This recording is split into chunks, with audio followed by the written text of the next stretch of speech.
Hola, hoy estamos aquí en el repaso de la lección número 7. Hola Lucy, ¿cómo estás? Hola Panchito, yo estoy muy bien. ¿Y tú? También bien. ¿Ya estás lista para nuestro repaso? Sí, estoy listísima. Bueno, pues comencemos. Bueno, pero antes de comenzar con nuestro repaso de la lección, tenemos que repasar nuestro versículo para memorizar de esta semana. Es muy importante, ¿verdad, Panchito? Sí, este es el versículo número 7 de nuestra lección y está en Filipenses 2, versículos 10 y 11. Y muchos menores ya se están memorizando todos. Me da mucho gusto. Muchas felicidades a los que se lo aprenden. Este versículo dice, para que ante ese nombre concedido a Jesús, doblen todas las rodillas en el cielo, en la tierra y debajo de la tierra. Filipenses 2, 10 y 11. ¿Ya te la aprendiste? Sí, ya me lo aprendí. Excelente. A ver, dilo. Está bien, me voy a tapar los ojos. Sí. Dice así, para que ante ese nombre concedido a Jesús doblen todas las rodillas en el cielo, en la tierra y debajo de la tierra. Filipenses 2, 10, 11. Sí, excelente. Y después de repasar nuestro versículo de memorizar, no se nos debe de olvidar nuestro mensaje de esta semana. Muy importante el mensaje. Y el mensaje dice, adoramos a Dios cuando lo reconocemos como Señor de nuestras vidas. ¡Qué importante mensaje! Quizás has nacido en una familia adventista. Tus padres te han llevado siempre a la escuela sabática y a la iglesia. Tal vez te saben muchos versículos para memorizar y canciones acerca de la Biblia. Amas mucho a Jesús, pero ahora alguien te pregunta, ¿por qué crees que Jesús es el Hijo de Dios? ¿Cómo contestarías? Jesús preguntó a sus discípulos algo similar. ¿Cómo crees que contestaron ellos? Jesús y sus discípulos se dirigieron a la región de Cesarea de Filipo. Pasaron por las conocidas ciudades de Galilea y Judea antes de entrar en un territorio extranjero. Por todas partes podían ver señales de la idolatría de las gentes de aquellas regiones. Jesús quería que sus discípulos se dieran cuenta de la responsabilidad que ellos tenían de llevar el Evangelio a las naciones vecinas, que no conocían al Dios verdadero. ¿Podrían entender la misión de Jesús de salvar al mundo, la cual incluía llevar el Evangelio a los gentiles? ¿Comprenderían que Jesús iba a sufrir y a morir en una cruz por los pecados de toda la humanidad? Se acercaba el día en el que el Maestro dejaría de estar con ellos, y por eso Jesús quería pasar un tiempo a solas con sus discípulos. Jesús se desvió del sendero polvoriento y se dirigió hacia un campo verde con algunos árboles que brindaban sombra cerca de un arroyo. Una vez sentados y descansando, Jesús les hizo esta pregunta. ¿Quién dice la gente que soy? Sabía que, si los discípulos lo reconocían como el Mesías, su fe se fortalecería y así podrían superar mejor los tiempos difíciles que se avecinaban. Bueno, comenzó Tomás. Yo he escuchado que algunos dicen que eres Juan el Bautista. Yo he escuchado que la gente dice que eres Elías, contestó Juan. Jeremías, dijo Mateo.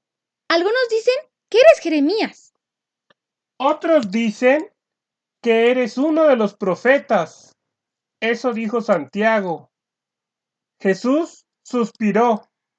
Todas estas respuestas mostraban que la gente creía que él era un gran hombre. Pero habían fracasado en reconocer que en realidad Él era Dios. Jesús volvió la cabeza y miró a sus amigos. ¿Y ustedes quién dicen que soy? Los discípulos se miraron unos a otros.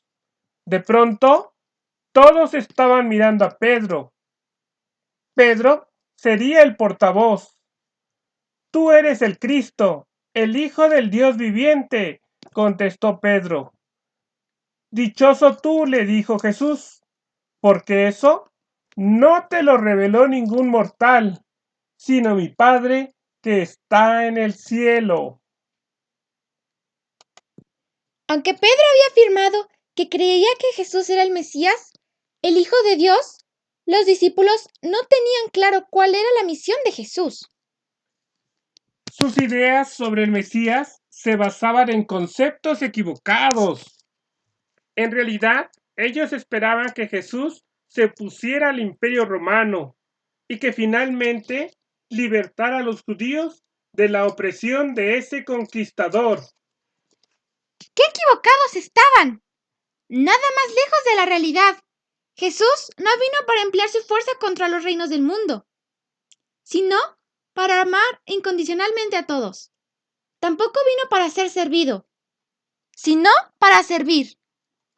No tenía ninguna intención de vengarse de nadie, sino que lo que quería era salvar, perdonar y restaurarnos a una relación íntima con Dios.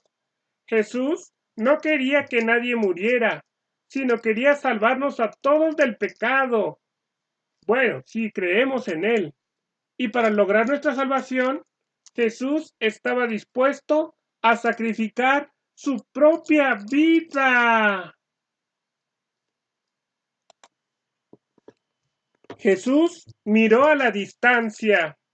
Todavía tenía muchas cosas que enseñar a esos hombres que eran sus mejores amigos en la tierra. Ellos no comprendían aún lo que estaba sucediendo. Él les explicaría ampliamente, detalle por detalle.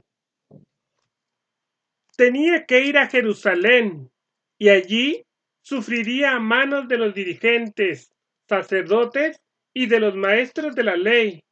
Lo colgarían en una cruz, lo cual era la peor de las muertes. Pero al tercer día, Jesús resucitaría. Piensa por un momento en los discípulos y en cómo cambiaron sus vidas cuando reconocieron a Jesús como el Hijo de Dios. Toda su vida cobró un nuevo significado y propósito. Su misión desde entonces consistió en hablar de Jesús a todo el mundo, decirles que Él es el Mesías. ¿Qué significa para ti que Jesús es el Hijo de Dios? ¿Cómo ha cambiado tu vida desde que eres amigo de Jesús? Bien, este ha sido el repaso de nuestra lección.